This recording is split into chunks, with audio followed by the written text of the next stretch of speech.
like a little turkey and some side dishes and fixed up a meal for me and my mom here. So it turned out really well.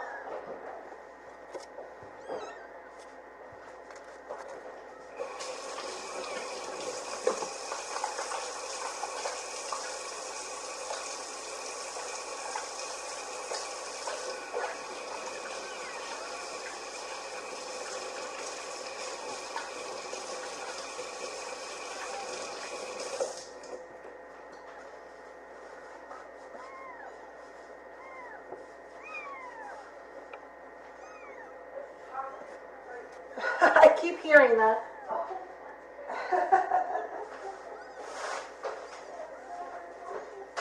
I heard that. I know that they get up on the counter on their own now. Oh yeah.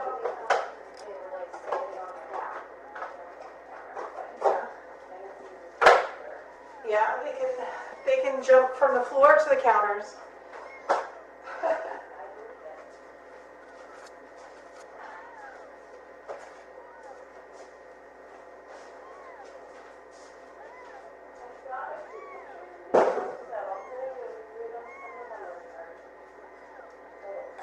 Yeah. Awesome. I appreciate that. The big orange one. Tobler, yeah. I mean, like, I just feel like they all just do these all at the same time. In and out of the tunnel. Yeah. Him, like, in the tunnel. That's great. Fantastic. Yeah, that's the kind of stuff that I want, is like them showing off their personality. Yeah. Thanks, Heather. I'll see you next time.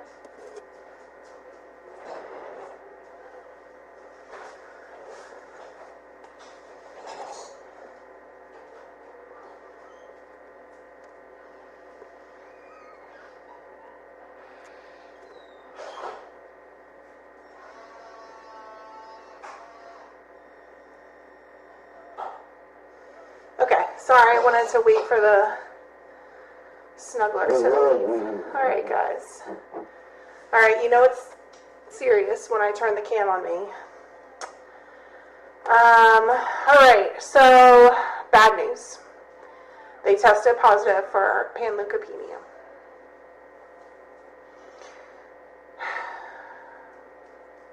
We have been through this before with the noodles. So most of us should be, prepared for what's to come. The one big difference between these guys and the noodles is that they don't simultaneously have calicivirus, as far as we know. So, there's a little bit of a leg up, if we want to compare, our experience earlier this year.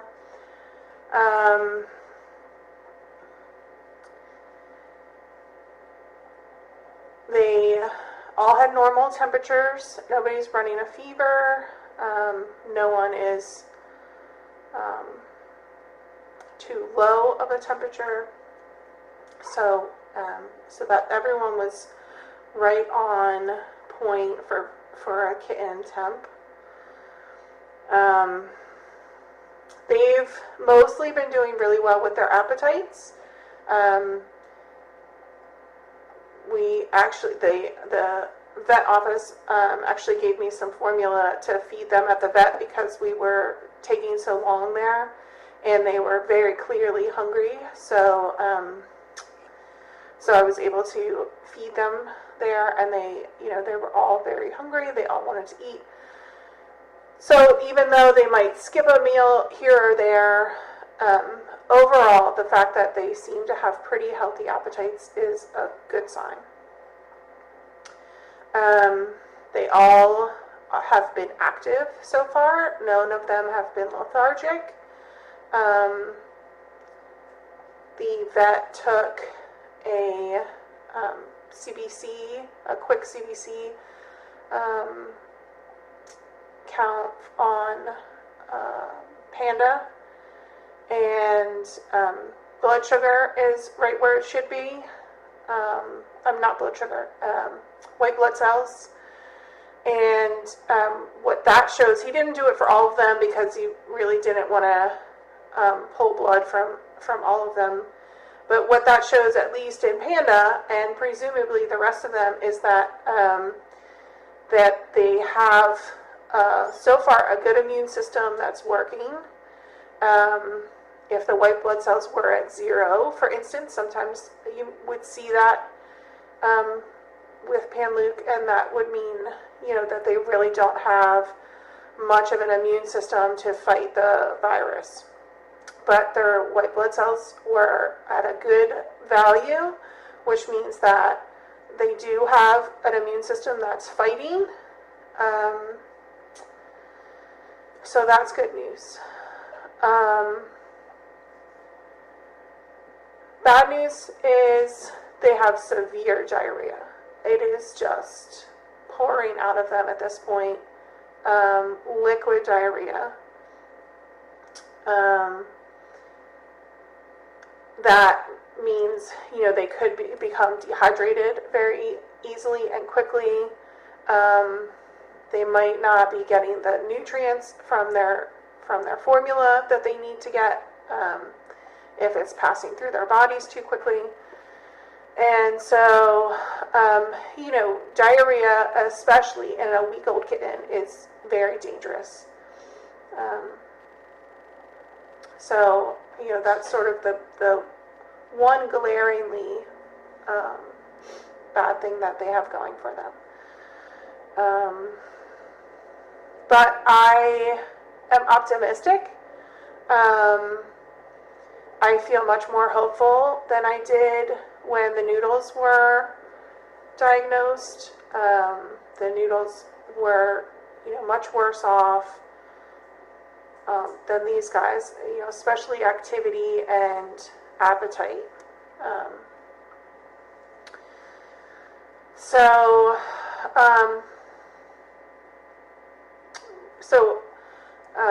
If you remember, there's no treatment or cure for panleukopenia.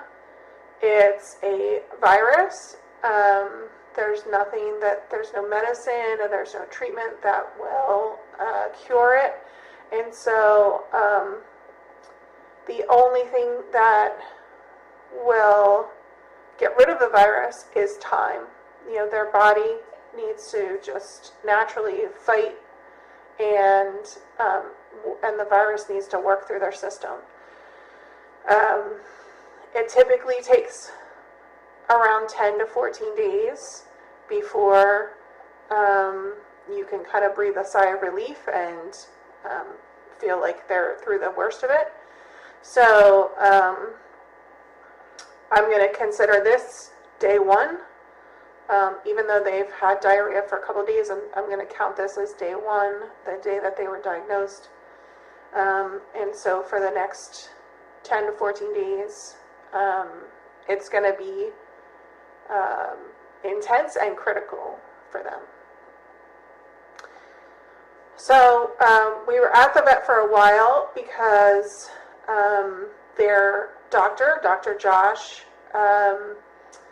is working very hard to make sure that they get whatever we can give them to help them through this. So they were given sub-Q fluids at the vet. They've had a dose of sub-Q fluids, which is the fluid that they put underneath the skin to help rehydrate them.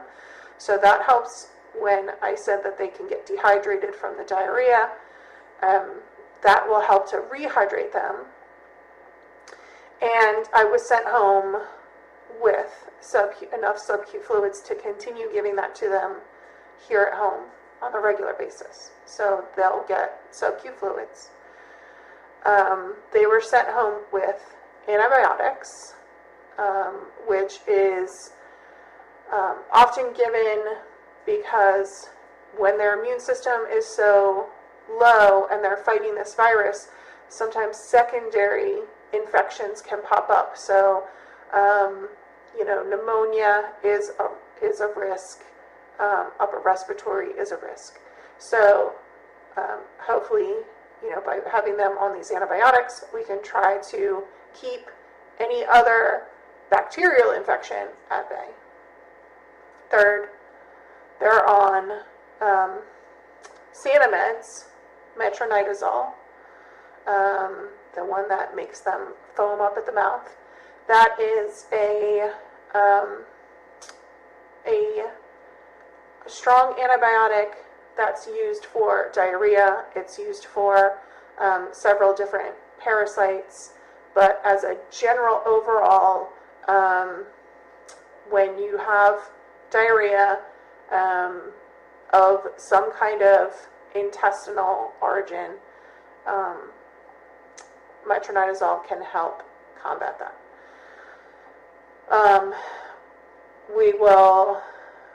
So I have been giving them some probiotics. We're going to continue the probiotics. Make sure that they're getting that regularly in their bottles. And I think that's it. So 4 things: sub-Q, antibiotics, metronidazole, probiotics. All supportive care while, during this 10 to 14 days sort of waiting period.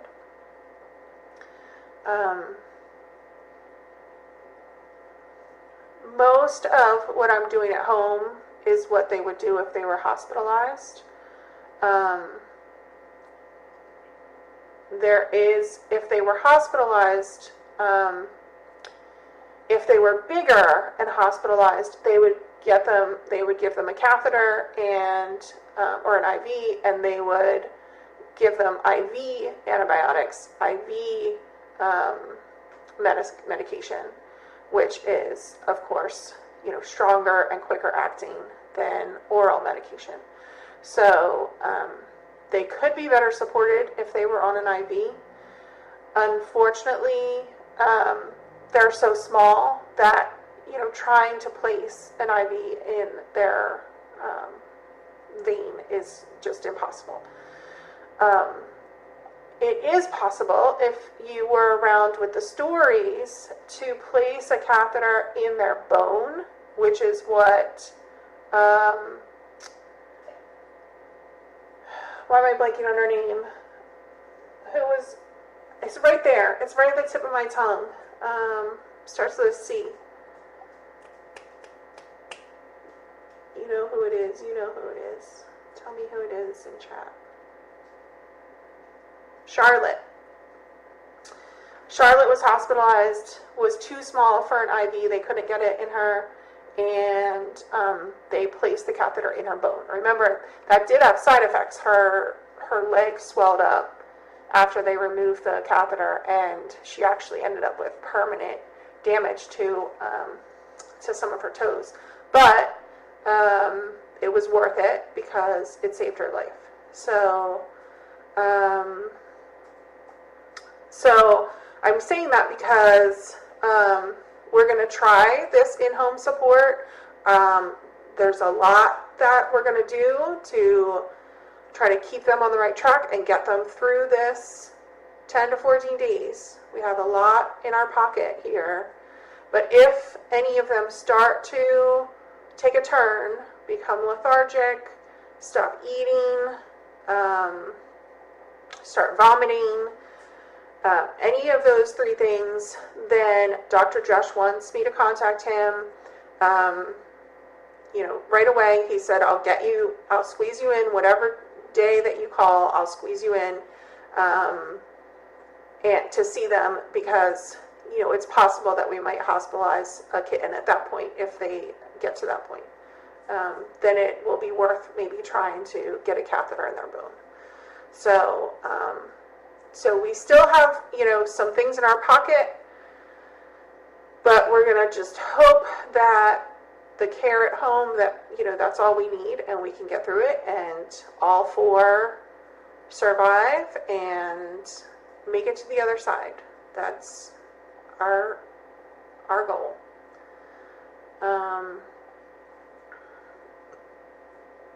And that's it. So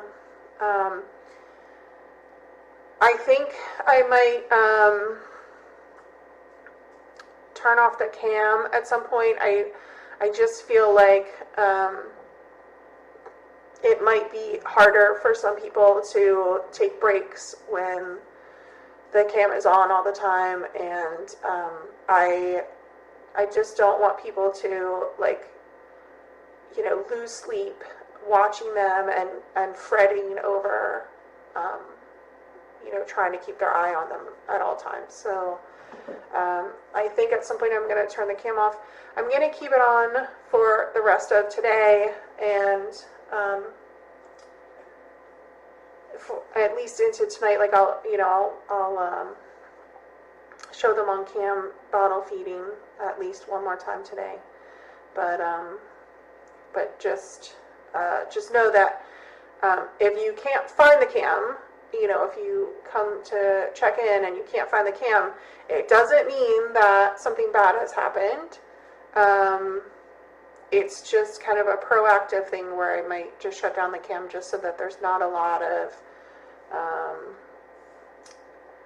you know, too much worry. And then I'll give updates, of course, in the other chats. So I think you know, I'll show them just tonight, just so that you guys, you know, you haven't seen them since really they got back from the vet. So, you know, I'll show another feeding and then I'll turn off the cam. So that's that. Definitely was not the news, of course, that I wanted. I was just really hoping it was not fresh formula that was the cause of this, and apparently that's not true. So it certainly can't hurt that I have fresh formula and that they're getting, you know, brand new formula. Well, you know, they need all the cards stacked for them, not against them. So that's that. If you missed this, I am going to clip this just in case somebody misses it today. It's a lot to sort of sum up in however many characters we get in a comment. But yeah, I really do feel hopeful. I really feel optimistic.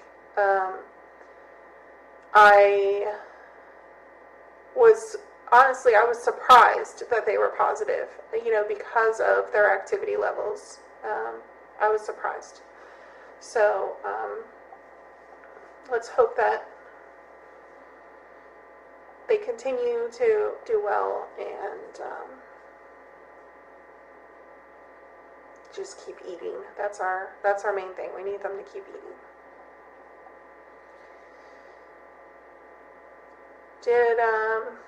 I wasn't really watching chat as I went through this. Did anybody have questions or I'm reading now.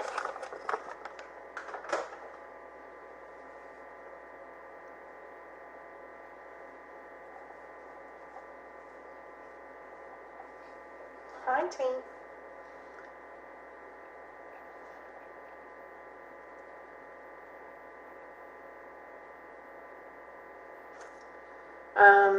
I don't know if anyone was thinking it and didn't want to say something, but all three of the house cats are fully vaccinated. Tate, Kenna, and Mac are fully vaccinated, and panleuk is included in their vaccination. So, you know, I'm not too worried about them being exposed. My plan is that I'm not going to,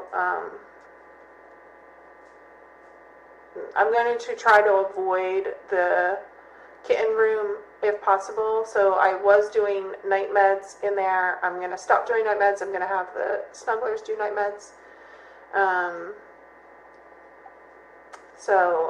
I'm just going to, the kittens are in the playroom are the only ones who are not currently vaccinated. And so I want to try to avoid that room as much as possible.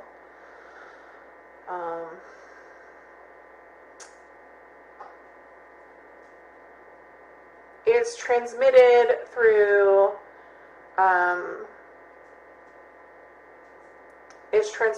the air. It's transmitted through surfaces. It can be transmitted through saliva, fecal matter. It's very contagious. What likely happened is that their mom probably had it and they were infected at birth. And it just took a couple days to show up with them. So that's likely how they got it. It's always possible that they were exposed at the shelter. Anytime a kitten comes into the shelter, there's a risk that they're going to be exposed to something. So that's also possible. But that's, they probably, had it before they came here. There are some things that I'm going to put on the wish list. We need to wash all of their bedding and everything in rescue. So I'm going to add another big gallon rescue to the wish list. We are running through the gallon that we have pretty quickly. We used a lot of it with the noodles, so I'm going to add that, and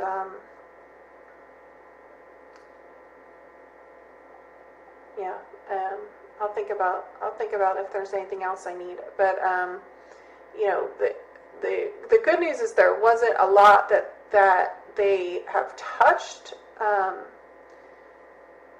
They've been on my counter in the incubator this whole time, so it's been pretty contained. And the blankets and everything that they were using, I had in a laundry bag here.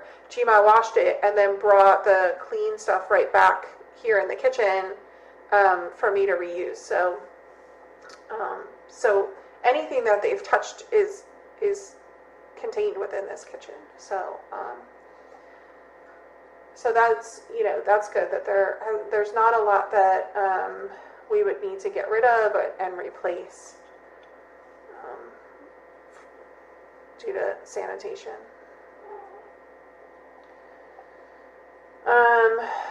Marcia, do I need a new incubator? That's a really good question.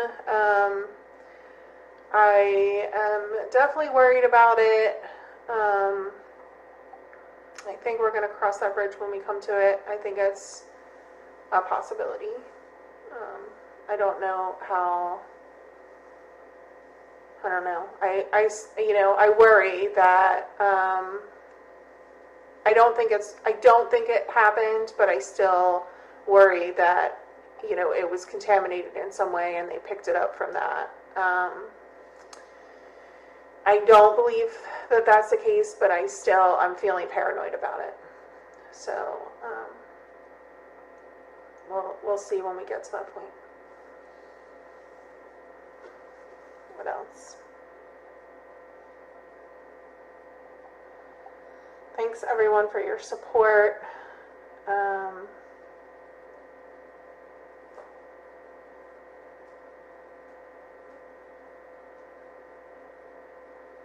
Definitely keep thinking good thoughts of them. I will be, giving updates as much as possible, and feel free to ask Ahmad at any point.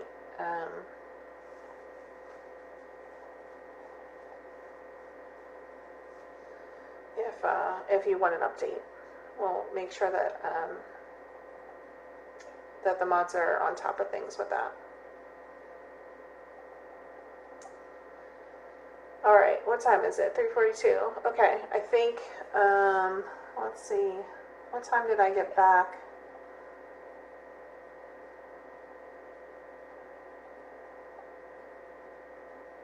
I don't know what time I got back.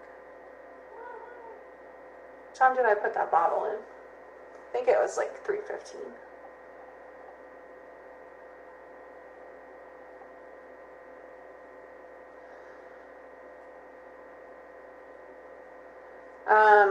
Yeah, when this cam goes down, then I'll open up the nursery chat with Godiva again. That would be nice to have chat in her room again.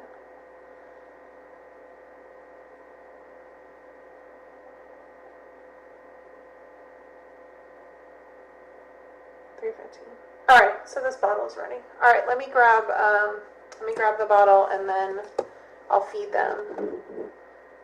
Let's get that done.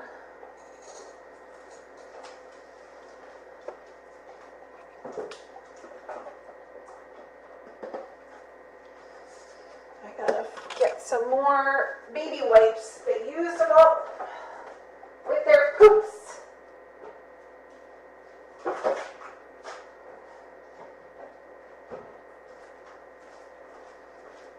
We've been through, baby wipes is the other thing I'm going to add to the wish list.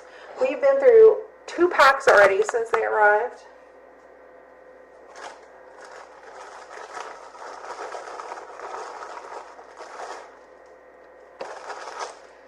All right. These babies are sleepy.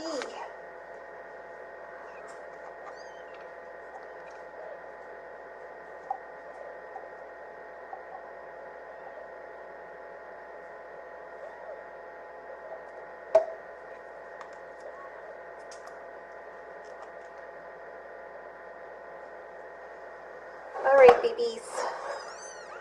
Let's get some feed.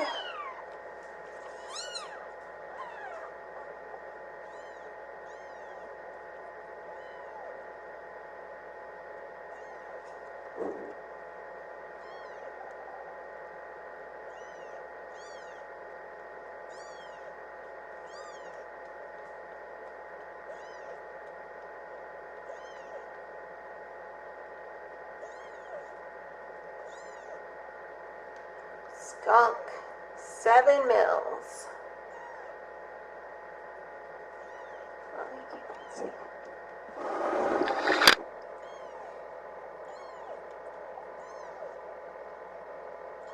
Oh, he's still going.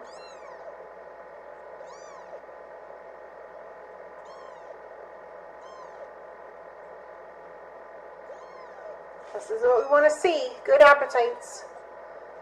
Almost 8 mils.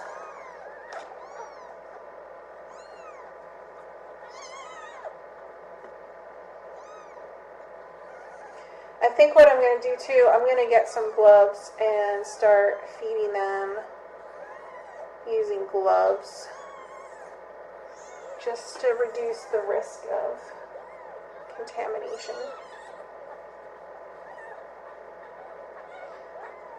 Thank you, Spacey, for the CC. I really appreciate that.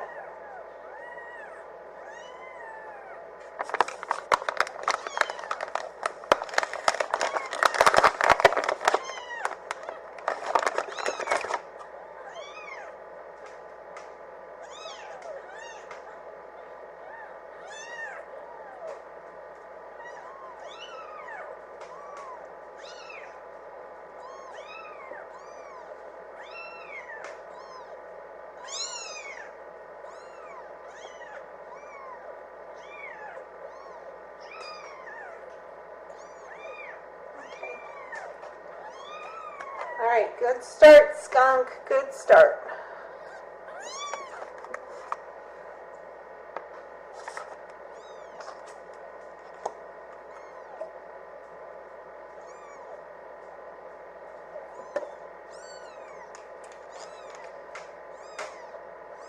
I'm pretty sure I have lots of gloves, so if I don't, I'll add more to the list.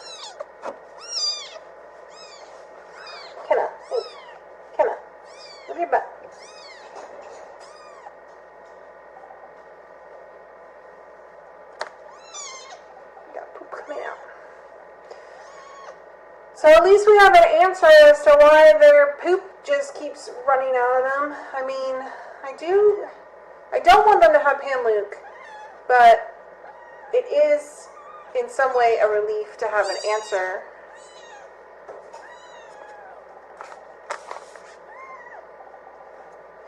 Oh, and the vet also got a poop sample from them. There were plenty of poop samples that he's going to send out to check for any parasites, you know, just in case they have like giardia or anything like that on top of the panleuk.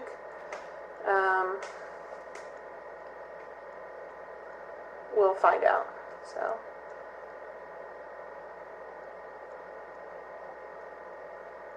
there were plenty of samples to choose from today.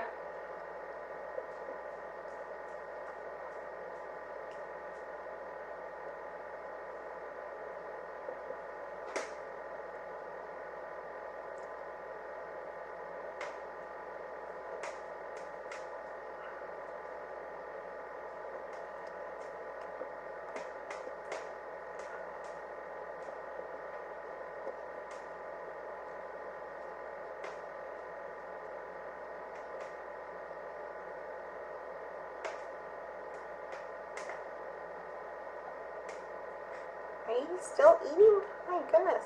8 mils. 8 mils, lady. Little lady. Good job.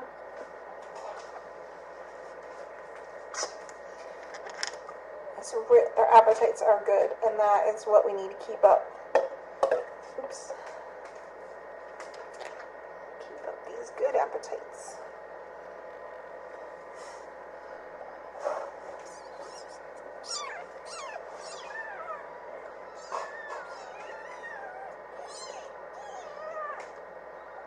Whoa, buddy! Oh my goodness. Oh my goodness. Can you see this syringe going down? It's flying. Oh my gosh, he just sucked down 10 mils. He just sucked it down. 10 mils in 3 seconds.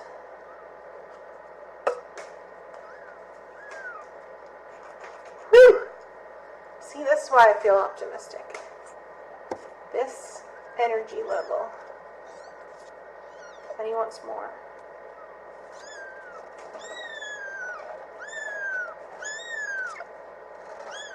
Another 3.5 mils.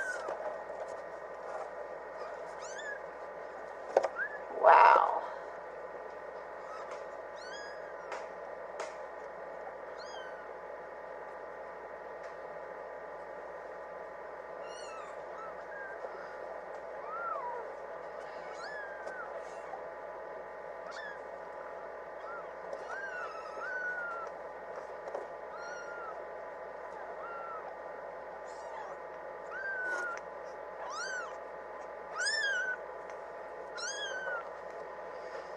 Alright.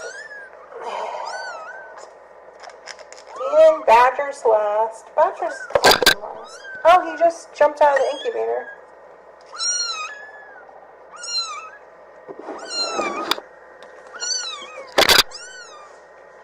Oh my goodness, Badger. Your poop is just leaking out of your butt.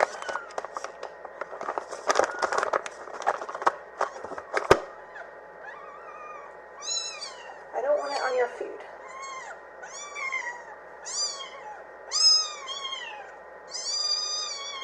This poor buddy. First he had to get a cotton swab up his butt to test for panleuk. Then he had to get his temperature taken, and then he had to put it up his butt to get his temperature.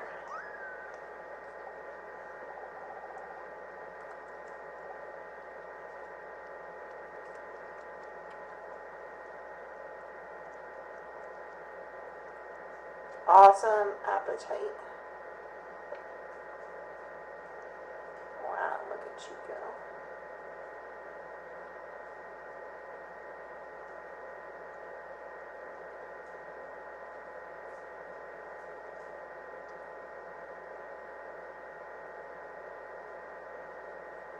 You just had 10 mils too.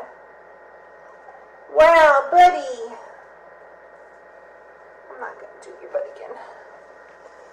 That was awesome. Everybody had at least 7 milks.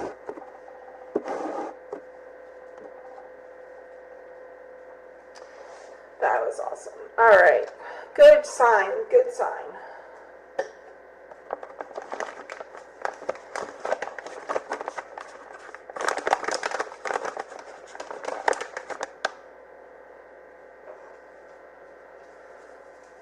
All right, I'm going to clean up here and then get some lunch.